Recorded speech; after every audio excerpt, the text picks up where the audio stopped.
ஜனநாயகன் மாதிரி ஒரு ஜனரஞ்சகமான ஒரு கமர்ஷியல் படத்தை முடக்க வேண்டிய அவசியம் என்ன இருக்கு? அவர் அரசியலுக்கு வந்துட்டாருங்கிறத தவிர வேற என்ன காரணம் இருக்கும்? படித்தவர்கள், ஒரு பதவிக்கு வர்றவர்கள், பாரதியார் சொன்ன மாதிரி தான், படித்தவன் பாவம் பண்ணா ஐயோன்னு போவான்னு சொன்னார்ல, அதுதான் இந்த விஷயத்தில் நம்ம பார்க்க வேண்டியது. விஜய் சார் வந்து இன்னொரு படம் வந்து கேவிஎன் ப்ரொடக்ஷன் பண்ணி தர போறாங்கன்னு சொல்லி அபிஷியலா அவங்க சொல்லல, ஆனா சுத்தி எல்லாருமே வந்து சொல்லிட்டு இருக்காங்க. நடக்குதான் நடக்கலையே, நடக்கணும். அதுதான் வந்து எத்திக்ஸ். நம்ம இண்டஸ்ட்ரியை நம்பி வந்த ஒருத்தர், அப்ப இங்க வந்து ஆயிரக்கணக்கான தொழிலாளர்களுக்கு வேலை கொடுத்த ஒருத்தரை நம்ம நட்டாத்துல நிறுத்தி விட்டோம்னா தமிழ்நாட்டுக்கு அவமானம். சுந்தர்சி போன பிறகு அஸ்வத் தான் உள்ள வந்தாரு. அஸ்வத்திட்ட ஒரு கதையை கேட்டு எல்லாமே ஓகே பண்ணி அதை அப்படியே மூவ் ஆகுற சமயத்துல திடீர்னு சிபி சக்கரவர்த்தியை கூப்பிட்டு கதையை கேட்டாரு. நடுவில் ராம்குமார் பாலாஜி அவரை கூப்பிட்டு ஒரு கதை கேட்டு நல்லா இருக்கு நீ பண்ணு, நம்ம சேர்ந்து பண்ணுவோம்னு பிளான் பண்ணி திடீர்னு அவர் அனுப்பிச்சிட்டு இவரை கூப்பிட்டாரு. அப்ப 4 டைரக்டர்களை அவர் மாத்திருக்காரு. அப்ப யார்கிட்ட குழப்பம் இருக்கு? சூர்யா வந்து எங்கேயாவது ஷூட்டிங்க்கு லேட்டாக வந்தார், அவரால் படப்பிடிப்பு நின்றுச்சுன்னு யாராவது ஒருத்தரை சொல்லுங்கள். அவர் என்ன டேட்டு கொடுத்தாரோ சின்சியராக ஆஃபீஸ் போகிற மாதிரி வந்து நடிச்சு கொடுத்துட்டு அவர் போயிடுவார். அதை தாண்டி ஃபினான்ஷியலாக அந்த படம் நிற்கும். ஏன்னா அவர் படங்கள் முந்தைய படங்கள் பெருசாக போகலை, ஃபினான்ஷியலாக ஒரு சிக்கல் அந்த படத்துக்கே வரும். ஓடிடிக்கு நீங்கள் விற்காமல் அந்த படத்தை தியேட்டரில் கொடுத்தீங்கன்னா அது தற்கொலைக்கு சமம்.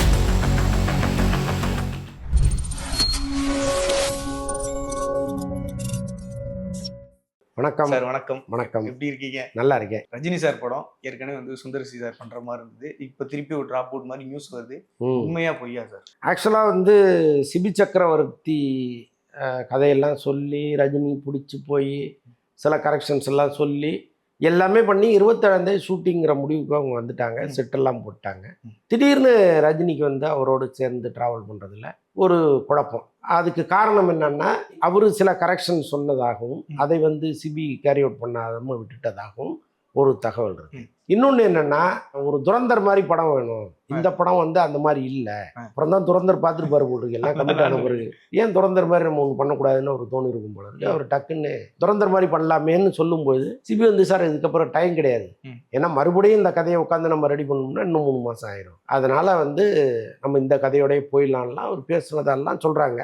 அப்போ சரி கொஞ்சம் வெயிட் பண்ணுங்க, நம்ம இன்னொரு படம் பண்ணிக்கலாம், நடுவில் நான் வந்து வேறு டைரக்டரை வச்சு பண்ணிக்கிறேன்னா அஸ்வத்தை கூப்பிட்டு அவர் பேசுனதா ஒரு தகவல் இருக்குது. அஸ்வத் வந்து சிம்புக்கிட்ட சார் இது மாதிரி வந்து என்ன ரஜினி சார் கூப்பிட்றாரு, நான் போயிட்டு வந்துட்டுமான்னு அங்கே வந்து பர்மிஷன் கேட்டோன்னா அவர் வந்து ஜனவரியில் தான் அரசன் முடியும், அதுக்கு நடுவில் நீங்கள் ஏன் சும்மா இருக்கீங்க, போயிட்டு வந்துருங்கன்னா ஒரு பர்மிஷன் கொடுத்ததெல்லாம் சொல்லப்படுது.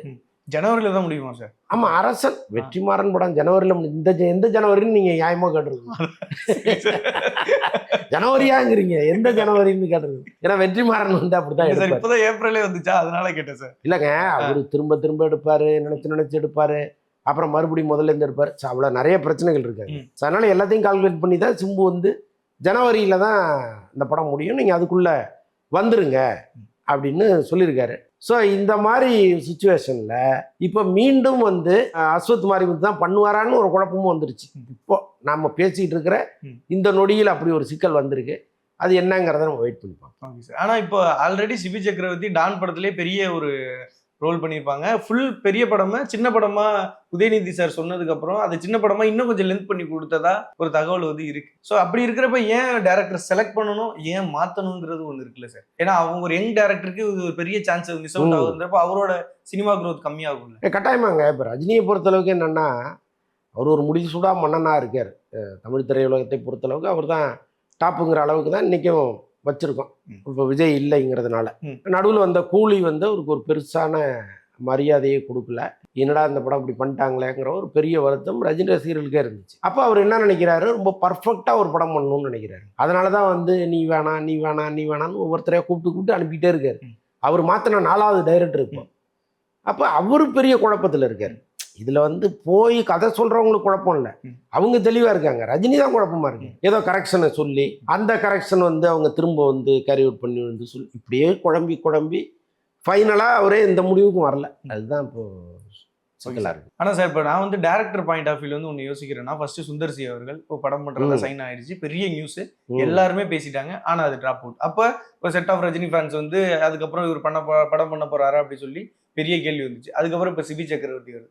நாளைக்கு இது அஸ்வத் மாரிமுத்துக்கும் நடக்கலாமான்ற ஒரு கேள்வி இருக்குல்ல? நடுவுலே நடந்துருச்சு. சுந்தர்சி போன பிறகு அஸ்வத் தான் உள்ள வந்தாரு. அஸ்வத்திட்ட ஒரு கதையை கேட்டு எல்லாமே ஓகே பண்ணி அதை அப்படியே மூவ் ஆகுற சமயத்தில் திடீர்னு சிபி சக்கரவர்த்தியை கூப்பிட்டு கதையை கேட்டார்.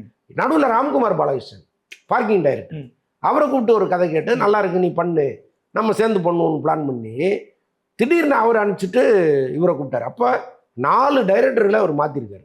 அப்போ யார்கிட்ட குழப்பம் இருக்கு? ரஜினிகிட்ட தான் குழப்பம். இதுக்கடையில் இன்னொரு தகவல் சொல்கிறாங்க. சிபி சக்கரவர்த்தி நாளைக்கு ஒரு கதை ஒன்று சொன்னார் தெலுங்குல. கதை பிடிச்சி போய் அந்த கதையை டெவலப் பண்ணுங்க அப்படின்னு சொல்லி அவருக்கு அட்வான்ஸ் கொடுத்து ஒரு பெரிய அந்த டீம் எல்லாம் போட்டு பெரிய ஹோட்டலில் ரூம் எல்லாம் போட்டு அதை ரெடி பண்ணாங்க. அதில் ஒரு பெரிய செலவு அந்த நிறுவனத்துக்கு. திடீர்னு சிபி அங்கேருந்து கிளம்பி இங்கே வந்துட்டார். வந்ததில் அந்த நிறுவனம் பயங்கர கடுப்பாகி அவங்க என்ன பண்ணிட்டாங்க, இந்த ரஜினி படத்தை நான் பண்ண விட மாட்டேன் அப்படின்னு சொல்லி அவங்க ஒரு கட்டையை போட்டாங்க. அது ப்ரொடியூசர் கவுன்சிலில் ஒரு வாரமாக பஞ்சாயத்து போயிட்டு இருக்கு. அவங்க வைக்கிற கண்டிஷன்ஸுக்கெல்லாம் இவங்க தயாரில்லை, ராஜ்கமல். ஏன்னா ராஜ்கமல் தான் அந்த படத்தை தயாரிக்குது. ஸோ அது ஒரு பெரிய குழப்பம் ஒன்று போயிட்டு இருக்கு. ரஜினி ஒருவேளை அதில் கூட இது இந்த டைரக்டர் வேண்டான்னு நினச்சிருக்கலாம். ஆக மொத்தம் கதையினால் ஒரு பக்கம் பிரச்சனை, சிபியை கொண்டு வந்த பிரச்சனை ஒன்று தனியாக இருக்குது. இது ரெண்டுமா கலந்து தான் சிபிஐ வேணான்னு அவர் சொன்னது. Okay sir. அண்ட் சேம் டைம்ல ஒரு பயங்கரமான பிரமோ, இதை நான் திருப்பி ரீவைன் பண்ணி கேட்குறேன். என்னன்னா ரஜினி சார் கமல் சார் 2 பேரும் பண்ற மாதிரி ஒரு படம் இருக்கு, நெல்சன் டைரக்ஷன்ல இருக்கு. அது என்ன சுச்சுவேஷன்ல இருக்கு? ஏன்னா அந்த இப்போ டைட்டில் ப்ரோமோ மட்டும் பார்த்தோம், அதுக்கப்புறம் அது ஷூட் போனாங்களா இல்லையா அப்படின்றது இல்லை. அது இப்போ உள்ள படம் கிடையாது.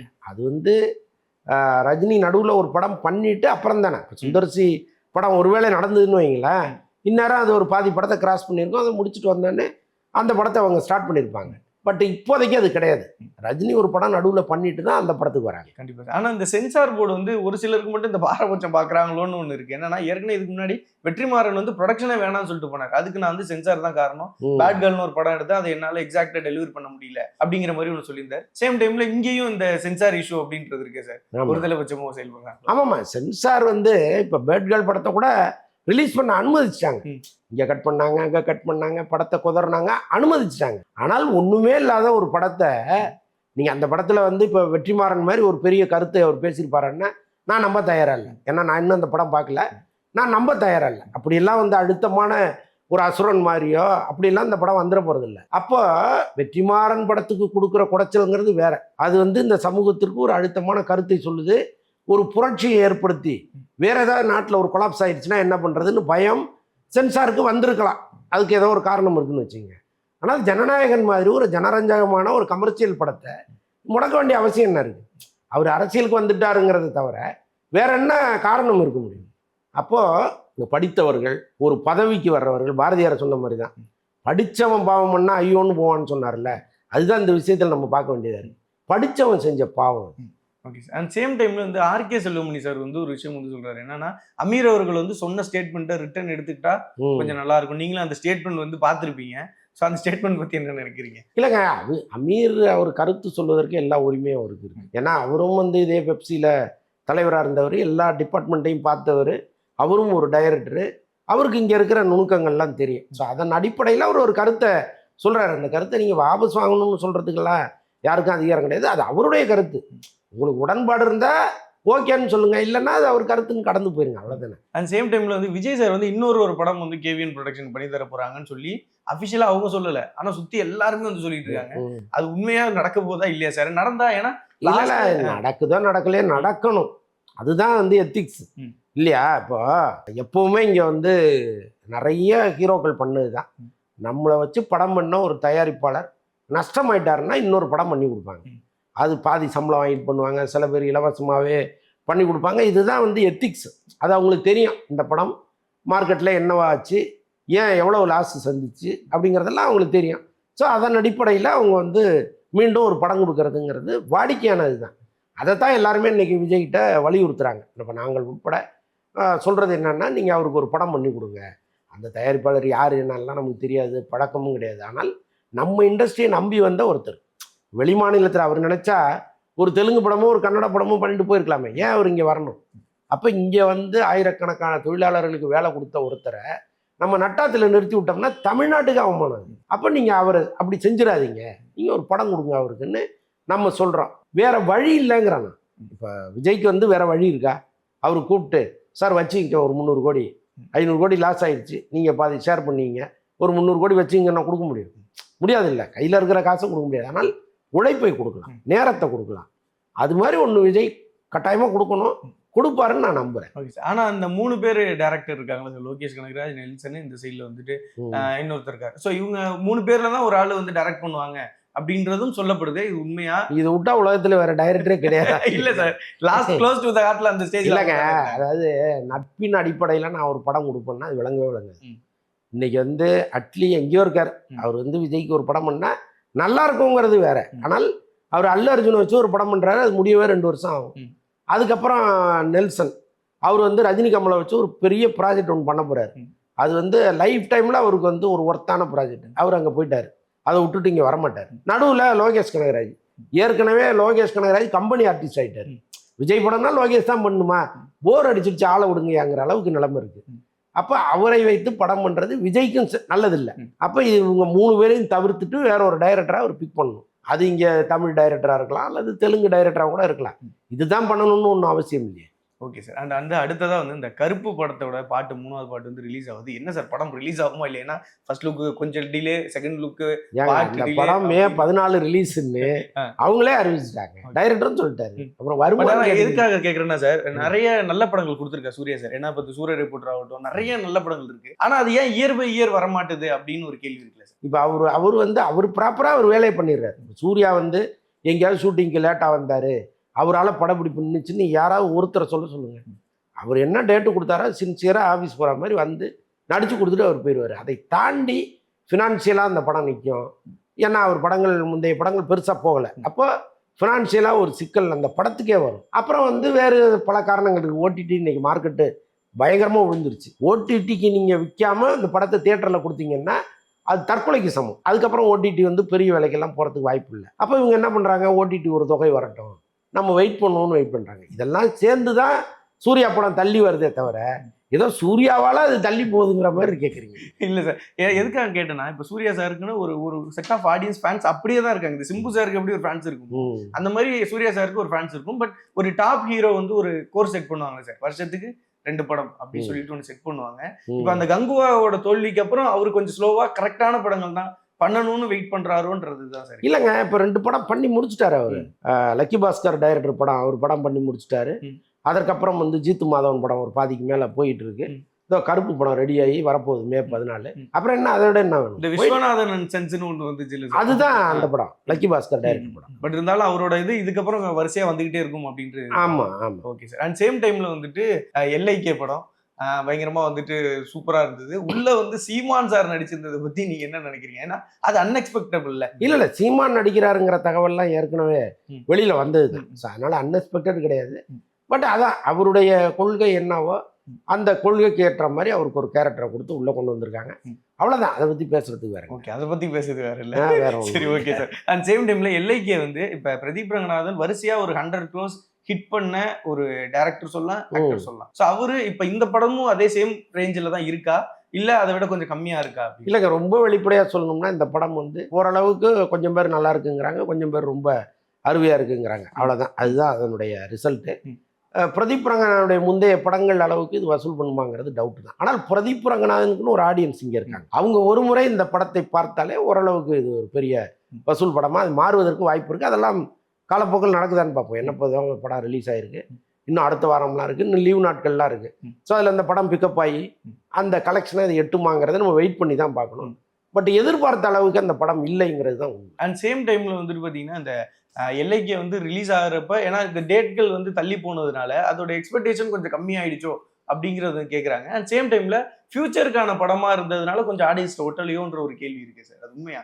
இல்லை, அப்படி இல்லைங்க. எப்பவுமே திரைக்கதை ஸ்பீடாக இருந்ததுன்னா அந்த குறைகள்லாம் இருக்காது. இன்னொன்று இந்த படத்தினுடைய பேஸ் வந்து சூப்பரான பேஸ் தான். இப்போ நம்ம வந்து செல்ஃபோனை 5 நிமிஷத்துக்கு மேலே பார்க்காம இருக்க முடியல, அப்படி வைக்கிறோம் திரும்ப கையில் எடுத்துடுறோம். இது அநேகமாக எல்லாருக்கும் இன்றைக்கி ஒரு பெரிய அடிக்டாக மாறி இருக்கும். அப்போ எப்போவுமே செல்ஃபோன் பார்க்குற ஒருத்தனும் ஒரு பொண்ணும் செல்ஃபோனே வச்சுக்காத ஒரு பையனும் லவ் பண்ணுறாங்க. அப்போ என்ன நடக்குதுங்கிறது அந்த கான்செப்ட் வந்து சூப்பரான லைன். அதை வந்து ஃப்யூச்சரில் கொண்டு போய் வச்சு பண்ணியிருக்காரு. நிறையா மெனக்கிட்டு இருக்காங்க. அந்த விஷுவல்ஸ் எல்லாம் வந்து ஒரு ஃப்ரேமும் அப்படி பண்ணியிருக்காங்க, செதுக்கியிருக்காங்க. இப்போ இந்த படத்தை எல்லாத்தையும் மறந்துட்டு நான் 2040 சென்னையில் இருக்கேன்டான்னு போய் உட்காந்து இந்த படத்தை பார்த்தீங்கன்னா கட்டாயமாக உங்களுக்கு பிடிக்கும். ஸோ அப்படி தான் அதை உருவாக்கியிருக்காங்க. என்ன அந்த திரைக்கதையில் கொஞ்சம் கோட்டை விட்டாரு விக்னேஷ். சேம் டைம்ல நான் ஒரு அப்டேட்டா வந்து பார்த்தேன். என்னன்னா துரந்தர் வந்து 1700 கோடி வந்து வந்துருச்சு கலெக்ஷன்.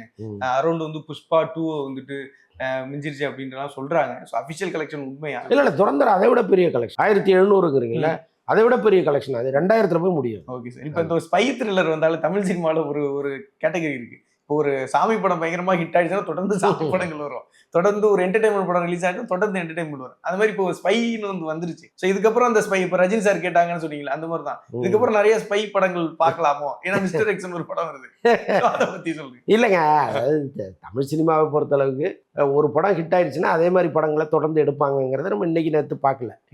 ஆனால் இதில் வந்து நீங்கள் ஸ்பை த்ரில்லரை கொண்டு வந்து கனெக்ட் பண்ண முடியாது. ஏன்னா அதற்கு நிறைய மூளையை பயன்படுத்தணும். சும்மா வந்து ஒரு கதையை உருவாக்கிட்டு கொஞ்சம் இருட்டெல்லாம் காமிச்சு வந்துருச்சுன்னுலாம் நம்ம பெருமைப்பட்டுக்க முடியாது. அப்போ அதில் கதையில் வந்து நீங்கள் எவ்வளவு கவனம் செலுத்தி பண்ணுறீங்களோ அதற்கேற்ற ஒர்த்து உங்களுக்கு கிடைக்க போகுது, அவ்வளோதான்.